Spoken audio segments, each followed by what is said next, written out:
mulimba temujja kutundawo kegwake ketonye mpozi nga nange mumaze kunteeka mu ntaana ate still ku ttaka lyerimu.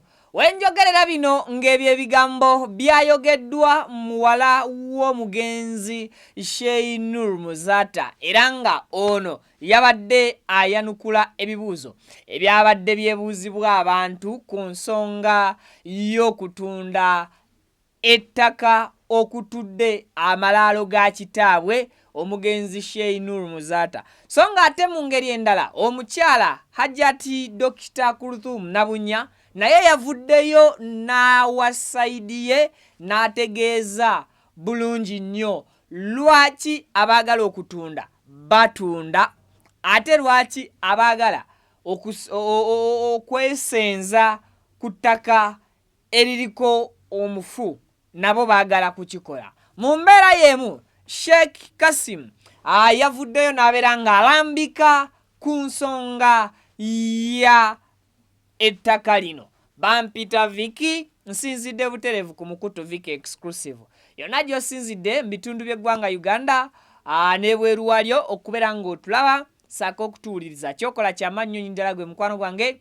Video bw'eri nkola yange ey'omukusaba esooka ogimpereka like. Yes, bw'ola likinga video kijambako okubeera ng'etambula ku speed y'amaanyi. Information netuuka kwose kinoomu yeetaaga okugiwuliriza okugiraba ate mukadde. Gwe atatweyungangako mu butongole still naawe nkusabye subscribinga. Bw'omaze okubeera ng'osubscribinga kwata mu kaddo kajje mu kigambo personalize okantere mu kigambo all. Wenkugambira nti turn on that notification bell buli kimu ojja kuba okifuna bulungi ku simu, ku computer oba ku tabyo. Kaakati bukedde yasooka okubeera ng'ekola amawulire ng'eraga nti muwala w'omugenzi Sheik Muzaata ayagala kutunda ttaka okuli amalaalo ga kitaabwe omugenzi Sheik Muzaata. Kakati enkeera amawulire nga gayongera gakula.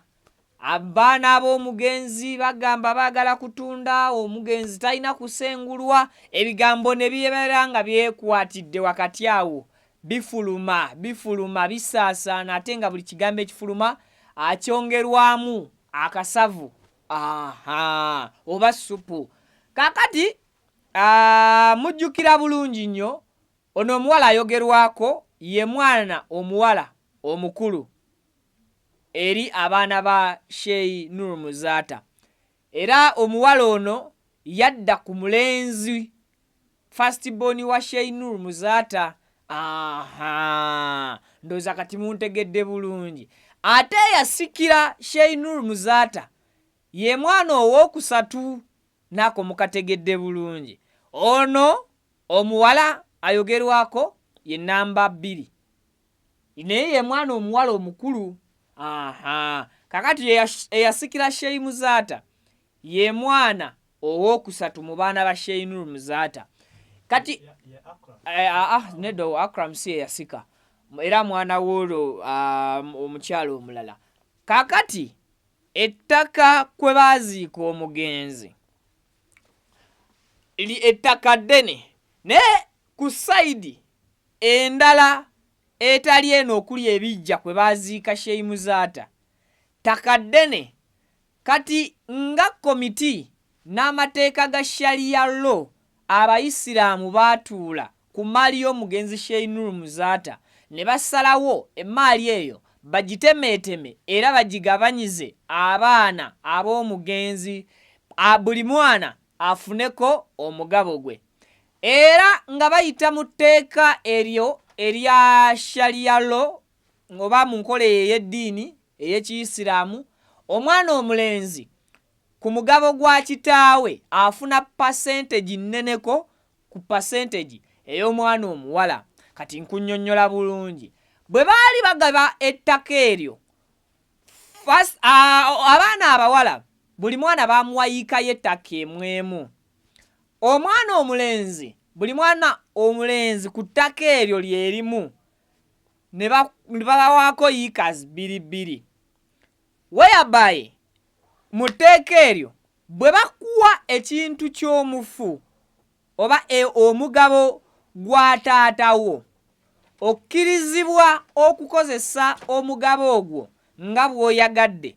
Okkirizibwa oteekako pulojekiti yonna, okkirizibwa okutunda omugabo gwo nga bw'oyagadde nga terya kuba ku mukono, okkirizibwa okudonetinga oba okuligaba obugabi ettaka eryo oba emmaali eyo yonna ebeera ekuweereddwa ng'omugabo gwo okusinziira mu tteeka eryo erya sharia law.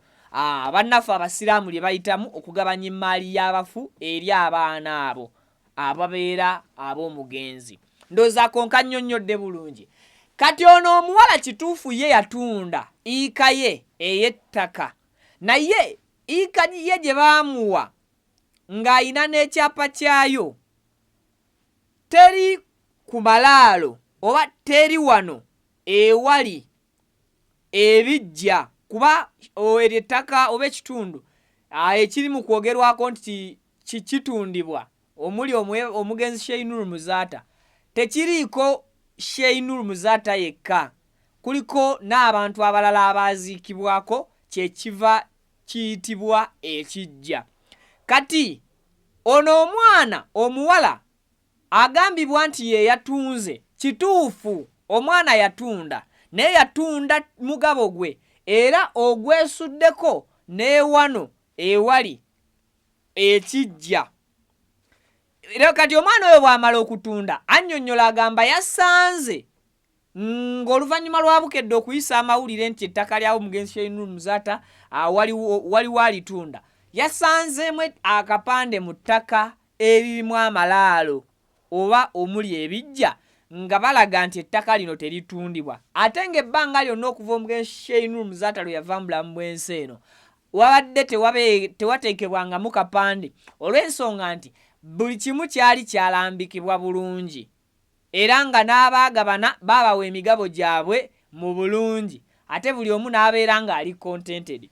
Kati waliwo akatundu akalala akatundibwa, akatundu ako nga ke katundibwa lawyer oba administrator, lawyer ne administrator ow'ettaka eryo, nga balina okuzimba omuzikiti oba ennyumba ku biggya ebyo, era ettaka eryo nalyo ne litundibwako mu plots baazisala, era lawyer nga yatunze, era paka nakati omuzikiti tegunnaba kuzimbibwa ku ttaka eryo naye nga lawyer yakikola n'atunda, era paka nakati alinze bulinzi bano ddi lwe beetaaga omuzikiti guzimbibwe ku ttaka eryo. Kati obuzibu we buva ye mwana okugamba nti waliwo abantu babiri nga bano be baali badde nga basenga b'abaana bano oba baganda b'omugenzi Sheik Muzaata, abawala babiri. Okusinziira ku mwana agamba bano ababiri omugenzi Sheik Muzaata ng'akyaliwo mbulamu baali baagobebwa mu kika olw'ensonga nti omu yali yalokoka ng'ate ewaabwe basiraamu, eyo ensonga eyamuviirako okuba ng'akola ki, ng'agobwa awaka. Era omwana ono omuwala bw'aba annyonnyola agamba tamubala nga basenga be olw'ensonga yagobwa mu kika oba mbufunze yazaalukukwa mu kika ekyo. N'omuwala omulala ensonga nayo yakuba nti baamugoba mu kika oba yazaalukukwa mu kika ng'omugenzi Sheik Muzaata akyaliwo ku nsi, nti be beegasse ne bamuwandiikako era nga be baspreadinga n'amawulire nti omuwala yayagala okutunda ettaka okuli amalaalo aga kitaabwe. Mu mbeera y'emu omukyala w'omugenzi Sheik Muzaata ng'ono ye Dokita Hajati Kuluthum Nabunnya, naye yavuddeyo n'ategeeza nti okusinziira ku bigambo abantu bye bali kutambuliza ku mwana ono, oyo yatunda omuwala gwe nkunnyonnyola oba abalala gwe balumiriza okuba nti ayagala okutunda ewatudde ettaka lya ebiggya bya kitaabwe. Omuwala yafuna omugabo gwe ng'abaana abalala, era omuwala omugabo gwe n'agutunda. Bino bigambo bya Hajati Kuluthum, naye agamba omuwala tannaba kwenyigirako mu kutunda ttaka okutudde ebijja bya kitaawe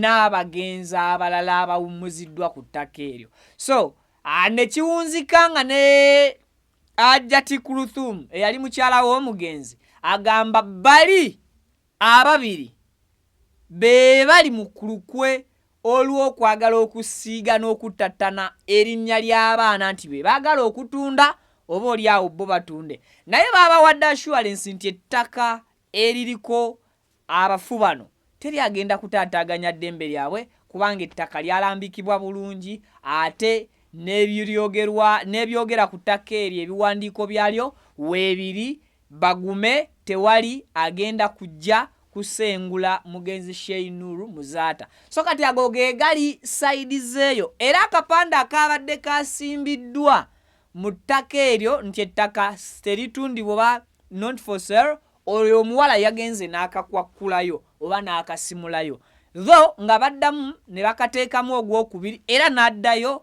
n'akakwakkulayo. Ndowooza otegedde bulungi, nkulambululidde ensonga eyo. Abasinga gye mubadde mwebuuza lwaki bitandikirawa era biggweereddewa, biva mu famire nga buli omu yafuna omugabo gwe era nga kyasembebwa abakulu b'eddiini okuviira ddala ekibuli, era n'abaana ne bafuna omugabo gwabwe. Buli mwana omuwala ku ttaka ly'omugenzi yafuna yiika nnamba, buli mwana omulenzi n'afuna yiikas 2, era okuva awo bano abagambibwa nti be baagobebwa mu kika be bakomyewo ate nga baganda ba mugenzi so si baana ba mugenzi, ate nga emmaali ya Sheik Nuhu Muzaata yali y'abaana ba mugenzi, yali y'abaana be so si abaganda be.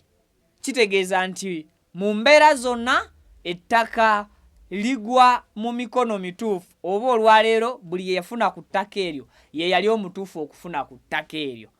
Bampiita Viki, nsinzidde butereevu ku Mukutu Viki Exclusive. Tusinkane mu updates eziddako.